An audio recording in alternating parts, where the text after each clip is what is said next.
Bien-aimés, ils ont procédé selon leurs coutumes, selon les habitudes ancestrales.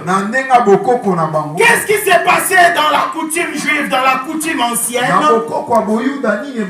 En fait, au moment où vous avez un choix à faire et vous ne savez pas par où passer, il procédait au tirage au sort. Bien-aimé, cela ne se trouvait pas dans la loi de Moïse. Le tirage au sort n'était pas une partie de la Torah. Mais c'était leurs habitudes ancestrales. C'est comme ça que leurs anciens agissaient. Leurs aïeux leur avaient montré. Tu vas même te souvenir de Jonas. Quand il fouillait Dieu, dans les navires il y avait un vent, il y avait des vagues qui s'étaient levées. Bien aimés, ils ont compris qu'on a quelque chose qui nous dérange ici. Ils se sont posé la question de savoir qui nous attire ces malheurs. Alors ils ont incité tout le monde que chacun de nous prie son Dieu, invoque son Dieu, pour qu'il nous dise qu'est-ce qui ne va pas. Finalement, quelqu'un a fait recours de leurs valeurs ancestrales, de leurs coutumes, disons que tirons au sort pour savoir qui est-ce qui nous attire ces malheurs. Ils ont tiré les sorts, cette fois-là les sorts étaient tombés sur Jonas. C'était un hasard, bien-aimé. Notre Dieu n'habite pas dans les hasards. Déjà la Bible nous interdit toute pratique d'hasard, le jet d'hasard. Shalom, Église de Dieu. Shalom. Et cette fois-là aussi, les 11 apôtres, ils se sont dit, nous devrons normalement être au nombre de 12 comme le Seigneur l'avait voulu. Mais ils ont mal procédé. Au lieu de chercher la face de Dieu et d'attendre comme le Seigneur leur avait promis, ils ont pratiqué leur coutume. En fait, c'était quoi? Ils représentaient la famille de Dieu. C'était ça l'église primitive. Si nous sommes des enfants de Dieu, la famille de Dieu s'appelle église. Disons tous gloire à Jésus. Alors comme ils étaient là, ils avaient besoin de valeurs. Je t'avais dit que la famille t'avait appris quelques valeurs. L'école à son temps avait fait aussi de même. Elle t'a appris sur la mathématique, la grammaire, géographie et autres. Mais bien aimé, je t'ai dit que cela n'était pas suffisant. Tu vois que la première famille chrétienne avait fait aussi la même chose. Mais eux, à leur tour, au lieu de se souvenir de ce que le Seigneur leur avait dit, ils ont fait recours à leur coutume. Bien-aimé, si jusqu'à présent tu continues à montrer à tes enfants la coutume, votre coutume à vous, sachez que tu es encore loin de la face du Seigneur. Tu vas me donner raison en avançant, bien-aimé.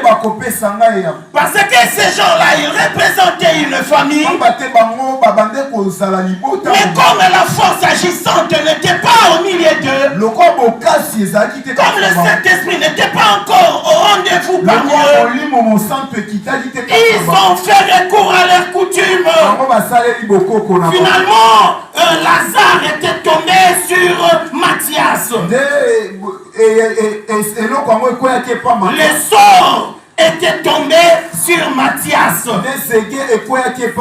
Ok, ils ont choisi Matthias, ils l'ont ligné parmi eux. Mais à notre deuxième lecture, on a dit le jour de la Pentecôte, ils étaient tous enfermés ensemble dans une chambre haute. Comme cela était dans leurs habitudes, bien-aimés. Ils avaient peur des Juifs. Ils ne pouvaient pas se montrer devant tout le monde. Mais à ce moment-là, puisque c'était le 50e jour, d'ailleurs, selon la coutume juive, ce jour-là,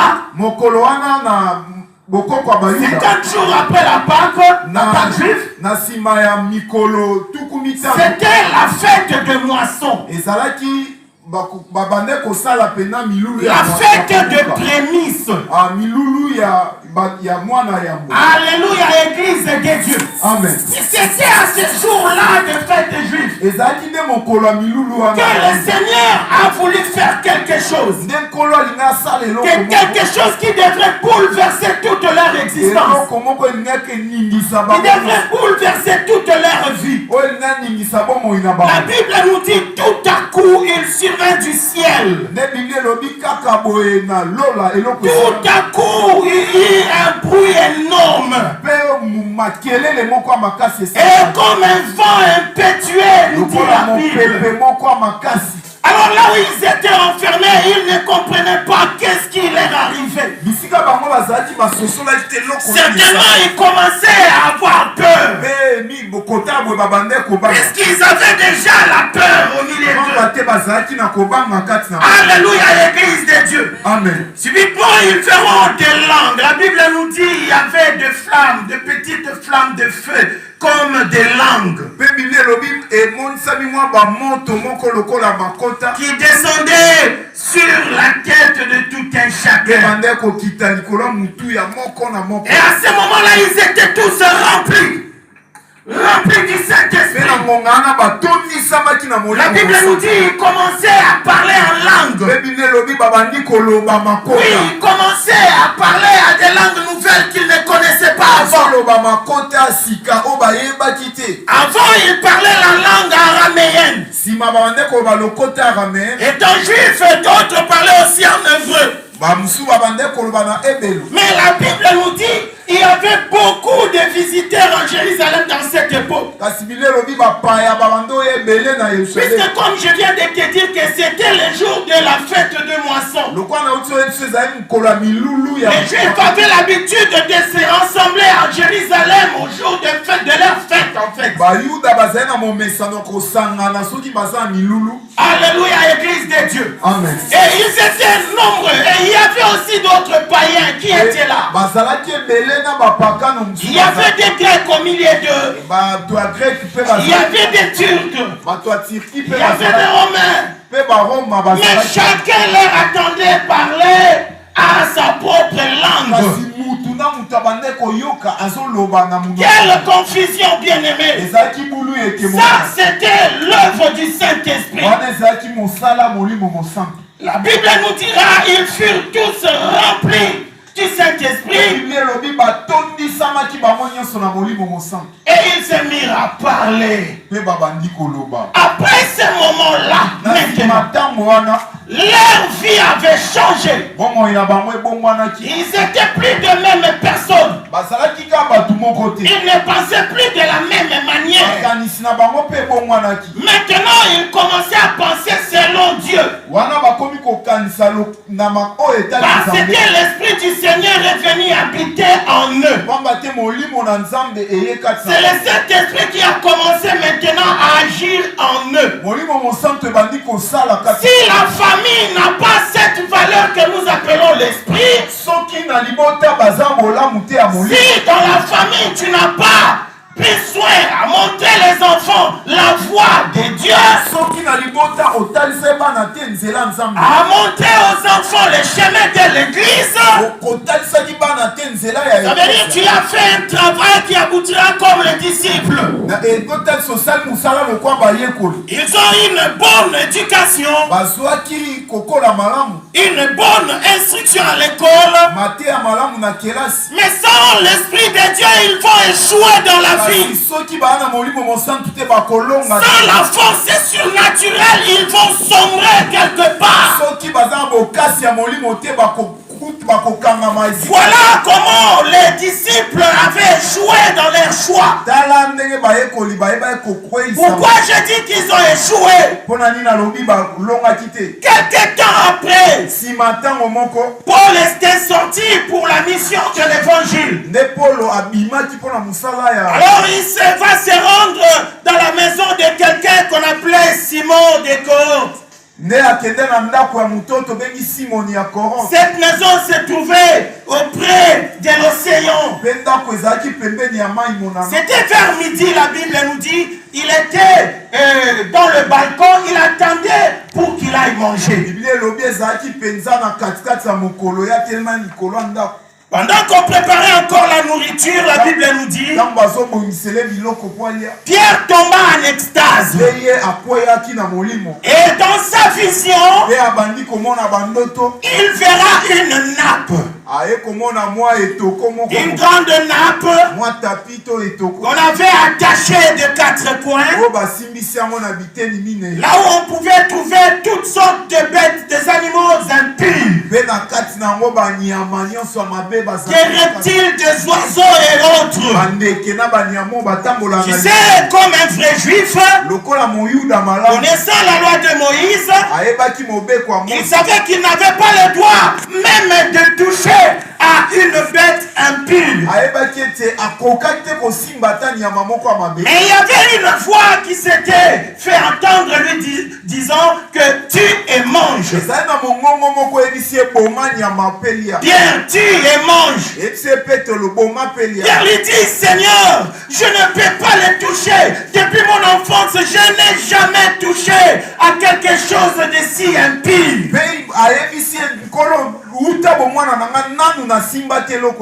Tu vois, il va lui dire, depuis mon enfance. Donc la famille lui avait inculqué des valeurs. La société de cette époque lui avait inculqué des valeurs ancestrales. Mais qui n'étaient pas conformes à la volonté de Dieu, à la réalité. C'était une nouvelle page qui venait de s'ouvrir.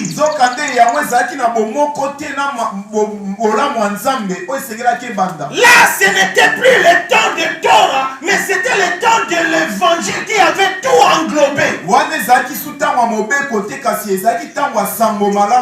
C'était le temps de l'accomplissement. Il devrait sortir de l'ombre pour embrasser la réalité. Dans l'ombre des choses à venir qui était l'Ancien Testament, on leur avait enseigné qu'ils ne devraient pas toucher à ce genre des animaux. Maintenant,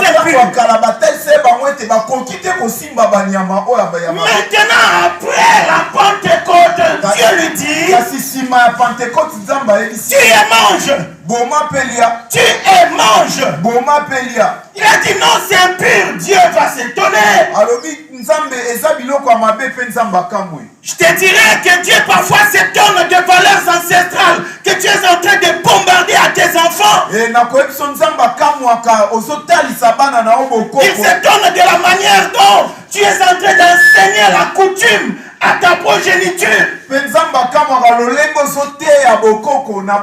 Les enseignements sans vie. Les coutumes qui n'ont pas de fondement. Ça, c'est ce qu'on appelle l'esprit d'erreur. Voilà comment les disciples, avant la Pentecôte, ils étaient tombés dans ce filet que l'esprit d'erreur. En choisissant Matthias pour remplacer Judas, ils étaient animés par l'esprit d'erreur. Le tirage au sort qui était dans leur coutume, c'était un esprit d'erreur. Et toi aussi, à nos jours, tu continues à embrasser ces mêmes esprits d'horreur. Parce que tu as l'habitude de courir derrière vos coutumes. Tu as déjà commis beaucoup d'erreurs comme ça. Alléluia, Église de Dieu. Amen. Dieu va lui dire, pourquoi tu appelles impur ce que moi Dieu j'appelle pur? Qui t'a dit que cela est impur? N'est-ce pas moi Dieu? Si autrefois dans la loi de Moïse, maintenant je viens accomplir, je te dis que tu es mange. N'appelle pas impur ce que moi Dieu j'ai appelé pur. Toliaka ngolote, toliaka nzombote. Qui t'a dit cela? Alléluia. Amen. Toliaka ngulute.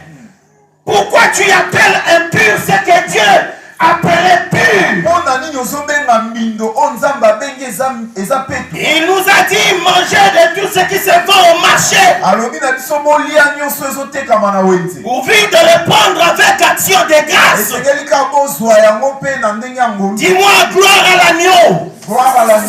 Amen. Amen. Écoute-moi, ces jours-là, c'était une confusion qui s'était arrachée dans la tête de Pierre.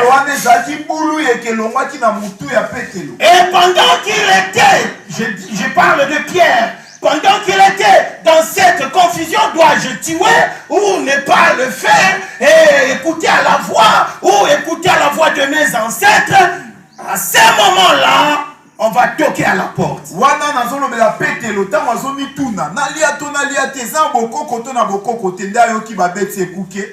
toquer à la porte. Il y avait des gens qui demandaient si c'était la maison de Simon le Cohorte. Et si Pierre, l'apôtre Pierre, y était, on va appeler Pierre, il va descendre. Dieu va l'avertir que tu vas descendre, tu vas recevoir les gens que moi j'ai envoyés. À sa grande surprise, c'était Saul. Saul de Tarse, bien-aimé. Celui-là plus tard que nous allons appeler Paul. Dieu lui dira, voici la personne que moi j'ai choisie. Il était là marchant titubant parce qu'il ne voyait rien. Il vient de rencontrer dans son chemin le Seigneur. La route de Damas. Il était tombé, vous connaissez l'histoire. Et quand il a vu Pierre, Pierre a prié pour lui. Quelque chose s'était passé. Et Dieu l'a confirmé comme 12e apôtre.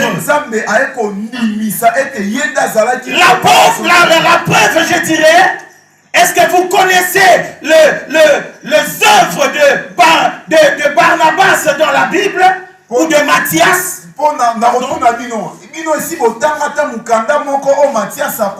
Les œuvres de Matthias, l'apôtre que les autres disciples s'étaient choisis.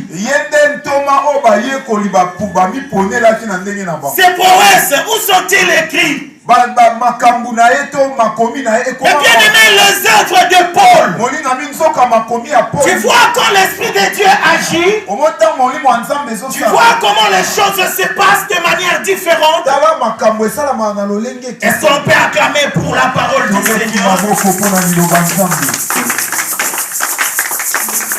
Je reviens sur les valeurs ancestrales.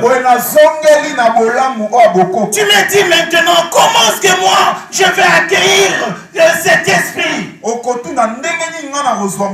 tu es un enfant de Dieu. Dans la famille, bien-aimé, il y a des valeurs ancestrales. C'est suite à ces valeurs-là que tu n'avances pas. C'est suite à ces histoires-là que tu es en train de patauger. Tu es tombé dans le filet d'esprit d'horreur. Écoute-moi, je vais revenir un peu en arrière. Dieu, à son temps, il s'était fait choisir d'une seule personne. Il a choisi Abraham, notre ancêtre. Et Abraham a donné Isaac. Isaac a donné Jacob. Par Jacob, nous avons eu les 12 enfants d'Israël. Les 12 patriarches. Par le 4e qui s'appelait Judas. Là, la promesse a commencé maintenant à prendre sa forme. Quelle est la promesse que Dieu avait dit à Abraham? Je bénirai ceux qui te béniront. Et je maudirai ceux qui te maudiront. Il va encore confirmer par Jacob que la terre sur laquelle tu te tiens là. Comme j'avais promis à ton grand-père Abraham, je te le donnerai ainsi qu'à ta progéniture. Et toutes les familles de la terre seront bénies par toi, Abraham. Donc par Judas, on a eu la descendance jusqu'à David. Et finalement, Jésus-Christ est sorti. Shalom, Église de Dieu. Shalom. Nous tous, nous étions représentés là, au milieu des apôtres, au jour de la Pentecôte. La Bible nous dit, Jésus se présente comme étant un cep. Et il nous désigne comme des sarments. Il nous dit nous devons être attachés à lui. Donc nous étions greffés dans ce cep qu'on appelle Jésus-Christ. Donc en nous attachant à Jésus-Christ, nous sommes maintenant héritiers de ces promesses-là que Dieu avait faites à Abraham, à Isaac, à Jacob. Donc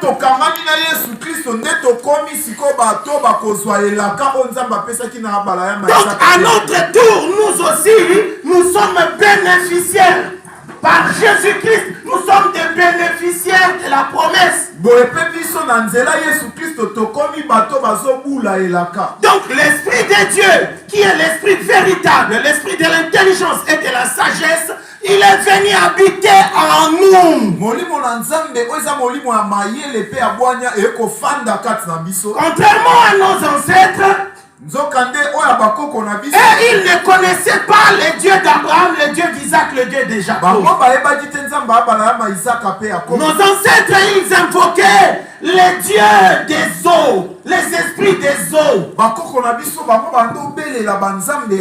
Ils partaient dans des rivières. Ils faisaient des incantations. Ils priaient les bissimbi, comme ils le disent jusqu'aujourd'hui. Ils invoquaient leur Dieu à eux, dans des cimetières, dans des forêts, dans des lieux élevés.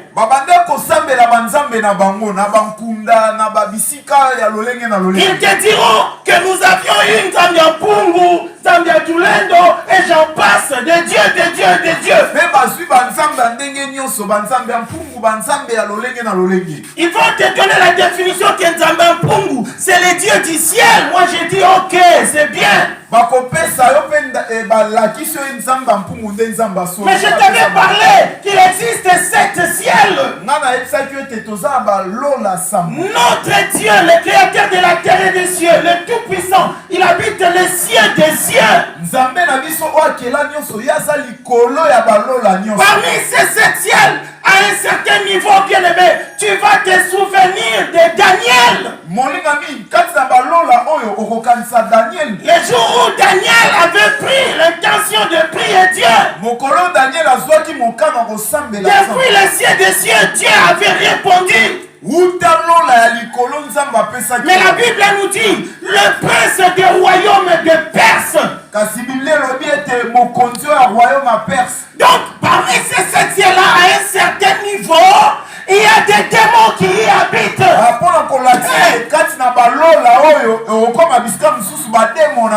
Ces princes du royaume des cieux, ce sont personne d'autre que ce que nous appelons des démons. Ils ont bloqué, bien aimé, la prière de Daniel.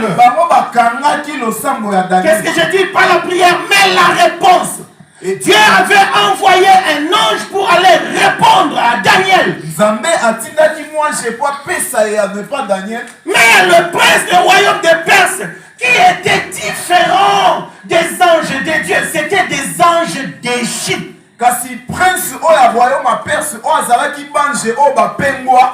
Tu vois que quelque part, s'ils vont dire que Nzambiapungu, c'est le Dieu du ciel, mais bien aimé, il est différent des dieux d'Abraham, Dieu d'Isaac, Dieu de Jacob.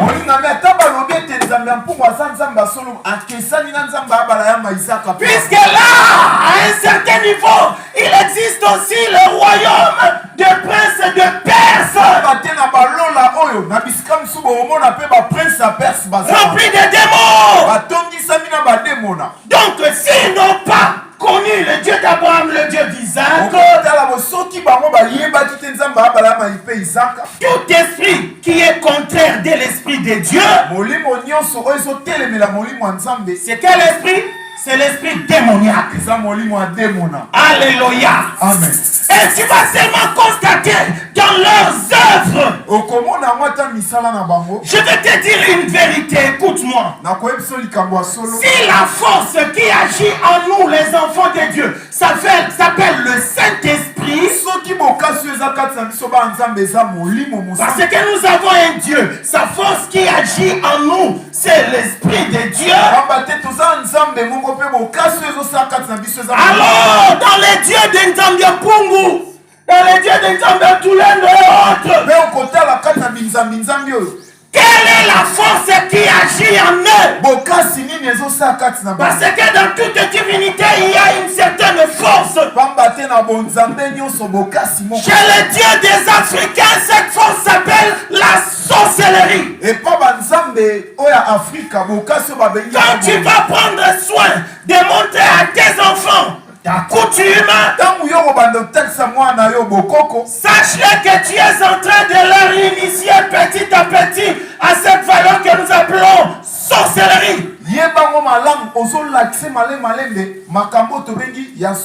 Oui, bien-aimé, ne sois pas scandalisé s'il te plaît. Je vais encore te révéler une certaine vérité. Tu sais que chez nous les Africains, parce que la bénédiction se transmet du père à l'enfant jusqu'à la 4e génération. La bénédiction de Dieu. Et la malédiction aussi, elle descend de la même manière jusqu'à la 1000e génération. Donc tu verras que tu as hérité les sang qui circule dans tes veines là, tu l'as hérité de tes parents. Et ils ont fait des pactes, des alliances occultes avec leurs dieux qu'ils invoquaient dans des rivières, dans des ruisseaux, dans des cimetières, dans des forêts.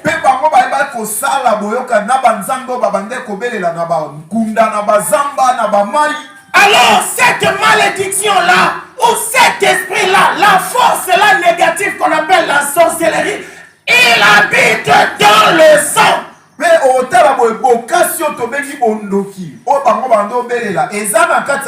Alors comme toi tu as hérité d'une part le sang de ta mère, de l'autre le sang de ton père, eux aussi ils avaient leur papa, leur maman et ainsi de suite,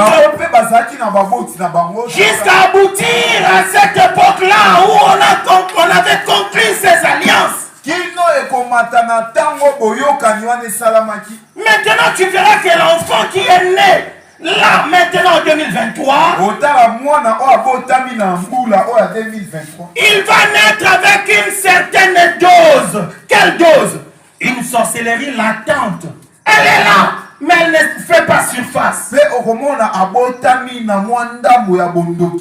Ça, c'est ça chez les Africains. Et on les chasse comment? On les chasse quand?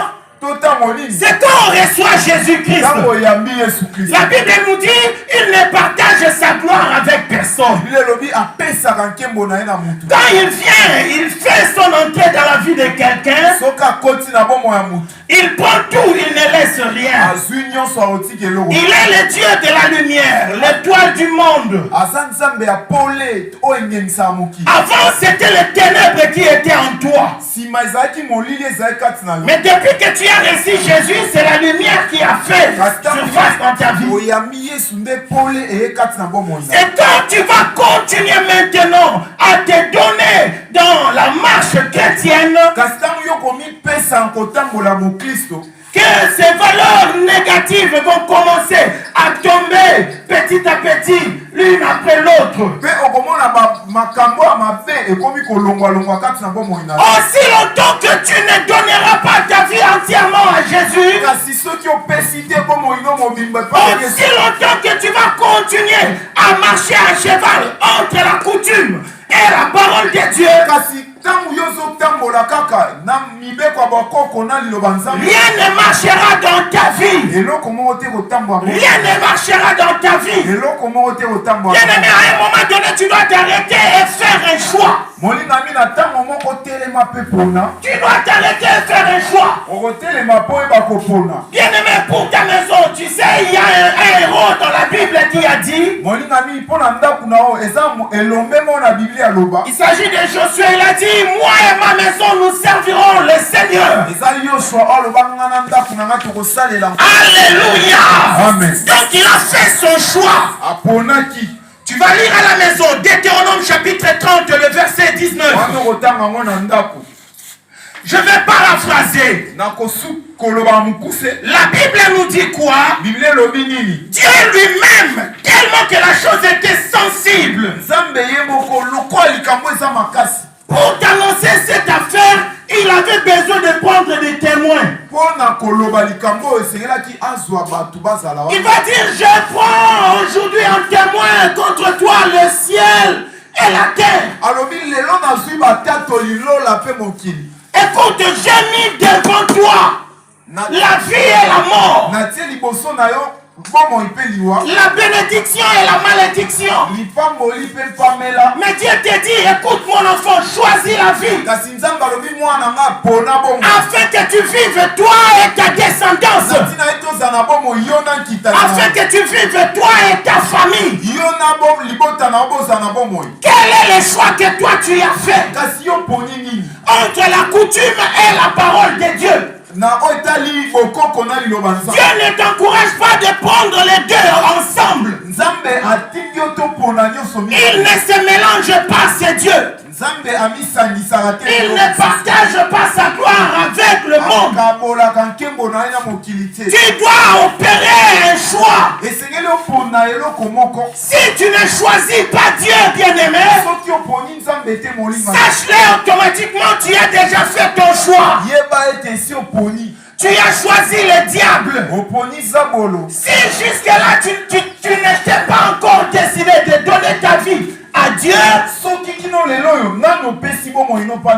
sache-le que tu as accepté que ta vie demeure entre les mains du diable. Alléluia, Église de Dieu. Amen. Tu dois arriver à faire un choix pour que tu vives, toi et ta famille, le choix que tu dois faire, le choix que tu dois opérer, cela serait profitable, bénéfique pour ta descendance aussi. Il faut abolir la coutume. Le messe, c'est inutile. qui ne t'apporte rien. Ça produit en toi l'esprit d'erreur.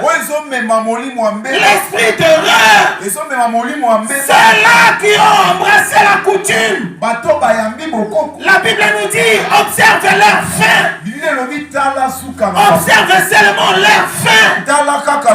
Bien-aimé, il n'y a point de salut dans ces choses. Mais quand on embrasse Jésus-Christ, c'est la vie éternelle qui est assurée. Je viens de te dire que c'est l'invisible qui dirige le visible. Il a dit, celui qui habite en toi est plus fort que celui qui est dans le monde. Ok, je suis en train de parler de la troisième source qui est l'église. C'est dans l'église où nous recevons cette valeur qu'on a appelée Saint-Esprit. Dans la famille, tu as eu une bonne éducation. On t'a envoyé à l'école, tu as bénéficié d'une très bonne instruction. Mais c'est à l'église où tu vas recevoir la force surnaturelle. Le Saint-Esprit. L'Esprit qui agit au milieu des enfants de Dieu. L'école ne t'apprendra pas l'Esprit de Dieu. La famille, elle, t'a appris les valeurs ancestrales qui sont contraires à la volonté de Dieu. C'est ce que j'ai appelé esprit d'erreur. Bien-aimé, montre à tes enfants la voie à suivre comme ils sont encore petits. La Bible nous dit, et quand ils deviendront grands, ils ne s'en détourneront pas. Alléluia, Église de Dieu. Amen. Si tu as pris soin de tes enfants à la maison, tu as bien fait. Tu les as envoyés à l'école, ok, tu as encore très bien fait. Mais tu feras encore mieux quand tu vas leur montrer le chemin de l'église. Quand tu vas leur apprendre la parole de Dieu. À la maison, la lecture de la parole de Dieu. Le moment de la prière familiale. N'agir que selon ce qui est écrit dans la parole de Dieu. Avoir comme sous-bassement dans toutes tes entreprises que la parole de Dieu. Qu'on ne te dise pas que ça ne marche pas à gauche, ça ne marche pas à droite. Rentre là-bas, ils verront ton dossier. Si l'Éternel ne bâtit la ville, le maçon ne travaille qu'en vain. Amen.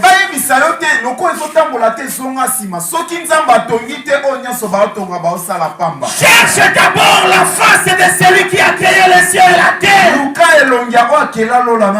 Désire à faire partie de l'alliance d'Abraham avec Dieu. Cette alliance est descendue à Isaac. Vraiment dans Jacob, les 12 patriarches avec le 4e né, Judas. Finalement, Jésus-Christ est là. Nous sommes les enfants de Dieu par Jésus-Christ. Nous faisons désormais partie de la grande famille sainte. La famille des enfants de Dieu. Ceux-là qui n'espèrent qu'à Dieu. Sans oublier l'amour du prochain. Manifeste ton amour vis-à-vis de tes frères, de tes sœurs. Aime tes parents, aime tes grands-parents, c'est bien. Mais si tu es enfant de Dieu, sache-le que tu vas désormais démissionner de ta coutume. Pour embrasser définitivement la parole de Dieu. Ta coutume ne t'amènera pas au ciel. Mais bien aimé, voilà la lumière qui te montrera le chemin du ciel. La parole de Dieu, animée par le Saint-Esprit. Voilà la valeur que tu ne dois pas négliger. Voilà la valeur que tu ne dois pas abandonner. Laisse que mon Dieu vous bénisse au nom de Jésus-Christ.